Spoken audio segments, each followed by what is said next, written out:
11 साल पूर्ण होने के उपलक्ष्य में भारतीय जनता पार्टी बरेली ने होटल ओबराय आनंद में प्रेस कॉन्फ्रेंस आयोजित की।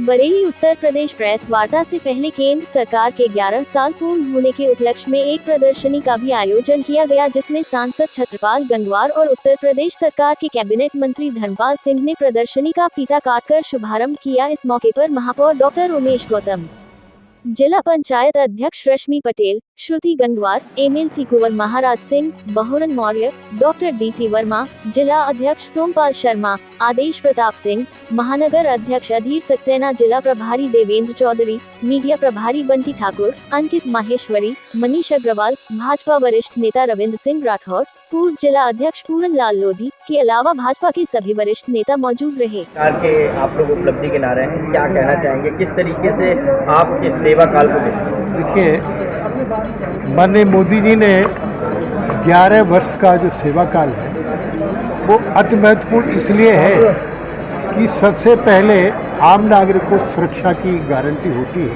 तो आज देश में आम नागरिक सुरक्षित है।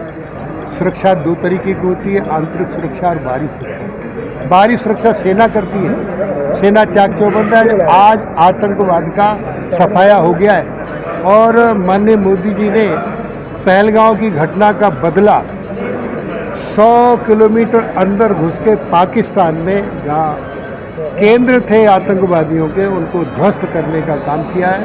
इतना ही नहीं, दुनिया के देशों में आतंकवाद जो पाकिस्तान पालता था, सांसदों का एक समूह भेजकर ये बताने में माननीय मोदी जी ने महारत हासिल कर ली कि पाकिस्तान आतंकवाद और आतंकवादियों को पालकर देश में अमन शांति को भंग करने का काम करता है।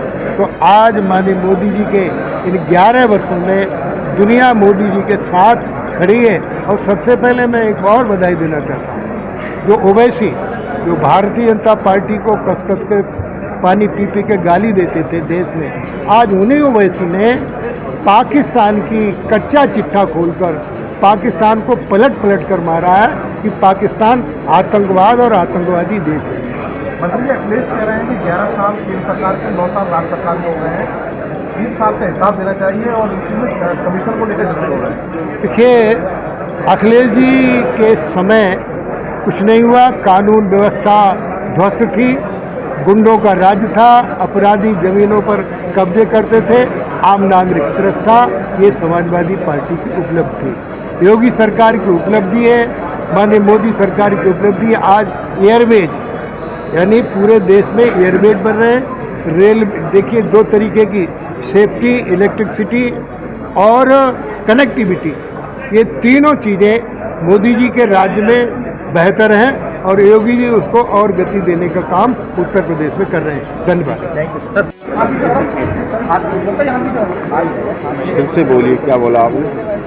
11 साल पूरे हो गए हैं जो आप उसके बारे में अभी मोदी सरकार के 11 वर्ष अभी 9 तारीख को पूरे हुए हैं, आज 11 है, तो उसके विषय में मैंने कुछ विचार आपके बीच में रखे थे। अब इसमें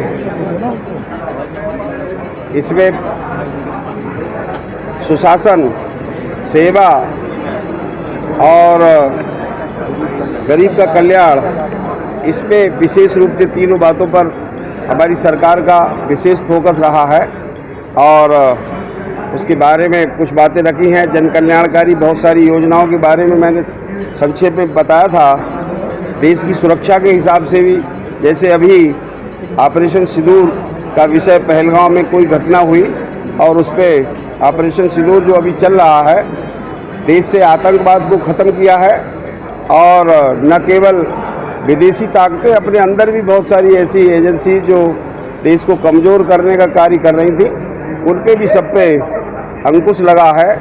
और लगभग 100-125 जिलों में जहाँ पर आतंकवाद फैला था और नक्सली आतंकवाद ये सब चल रहा था, आज मुश्किल से 5-6 जिलों में शेष बचा है और वहाँ पर भी 100 से अधिक जिलों में आतंकवाद खत्म हुआ है। सांसद जी, मेरा एक सवाल ये है, पिछले 11 साल में बरेली को क्या मिला है इस सरकार ने, वो बताएं। पिछले 11 साल में तो बहुत कुछ मिला है। दिल्ली जाने का रास्ता, लखनऊ जाने का रास्ता, जहाँ पर आज मुश्किल से 3 घंटे लगते हैं दिल्ली और लखनऊ जाने के लिए, ये रोड सब बड़े बड़े हाईवे यहाँ पर बने हैं। और वैसे तो मैं और बहुत बातें बोल सकता था, गांव की भी सड़कों का, जहाँ पर 2-2, 3-3 घंटे आने जाने में 10-10, 20-20 किलोमीटर में लगते थे, आज वहाँ पर 15-20 मिनट में, 25 मिनट में हमारे समाज उस पर यात्रा कर लेता है। सड़कों पे सुधार, रेलवे में सुधार, हर विभाग में कहीं ना कहीं सुधार हुआ है। चिकित्सा क्षेत्र का बड़ा सुधार हुआ है। और जहाँ पर कभी एक एम्स था, आज वहाँ 22-23 एम्स इस देश में सेवा दे रहे हैं। ये सब 11 साल की उपलब्धियाँ हैं।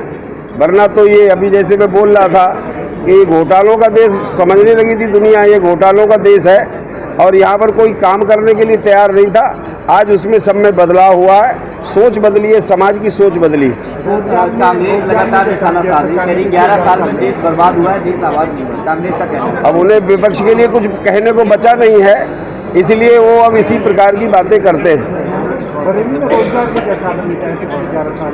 आज स्टार्टअप योजना के अंतर्गत आज यहाँ पर कम से कम सैकड़ों छोटे बड़े कारखाने यहाँ पर शुरू हो गए बरेली में। और बड़ी खुशी की बात यह है कि इसमें युवा पूरी बड़ी अपनी सहभागिता कर रहे हैं, अपनी हिस्सेदारी ले रहे हैं, रोजगार मिल रहा है। ये यहाँ इस शहर की बातें, बरेली शहर में ही इतनी इकाइयाँ छोटी बड़ी स्थापित हुई हैं और बड़े बड़े अच्छे शिक्षण संस्थान यहाँ पर हो गए और इंजीनियर्स हैं। ये सब लोगों को रोजगार मिलना शुरू हुआ है। रोजगार के आंकड़े मिल पाएंगे, कितने लोग रोजगार देंगे आपको? अब आंकड़ों में तो मैं नहीं बता पाऊंगा, पर हाँ इतना ज़रूर है कि निश्चित ही हमारे रोजगार मेले लगाकर हमारे विभाग ने, श्रम विभाग ने उस पर कार्य किया है। 300 बेड का अस्पताल चल रहा है, उसमें डॉक्टर की कमी, डॉक्टर नहीं है।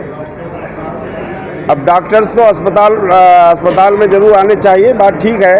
और ये कोई कारखानों में डॉक्टर नहीं बनते, डॉक्टर संस्थाओं में बनते हैं और धीरे धीरे उसकी भी व्यवस्था, एक कोई क्षण भर में डॉक्टर तैयार हो जाता है ऐसा नहीं है। उनको पढ़ने के लिए, उनको पढ़ाने के लिए, उनके अनुभव के उसके आधार पर, जहाँ पे 300 बेड वाले अस्पताल, उसका भी कुछ बहुत जल्दी होने वाला है। सुपर स्पेशलिटी अस्पताल को उसको देने की बात चल रही है, उसको कहीं ना कहीं बहुत जल्दी उससे सुविधा कहाँ मिल पा रही है? अस्पतालों में न्यूरो सर्जन डॉक्टर है, ना हार्ट का डॉक्टर है, सिर्फ फिजिशियन है, उसी में बनता अस्पताल पूरा चल रहा है। तो गरीबों को कहाँ मदद मिलेगी? गरीबों को मदद मिलेगी, निश्चित मिलेगी। और अस्पतालों में डॉक्टर्स वगैरह की व्यवस्था होगी और सरकार इसमें प्रयत्नशील है। यहाँ पर मेडिकल कॉलेज भी बनाने की बातचीत चली है और यहाँ पर उस अस्पताल को ही और उसको बहुत जल्दी उसको ह्यूमन पावर मिले, उसके लिए सरकार का पूरा ध्यान है।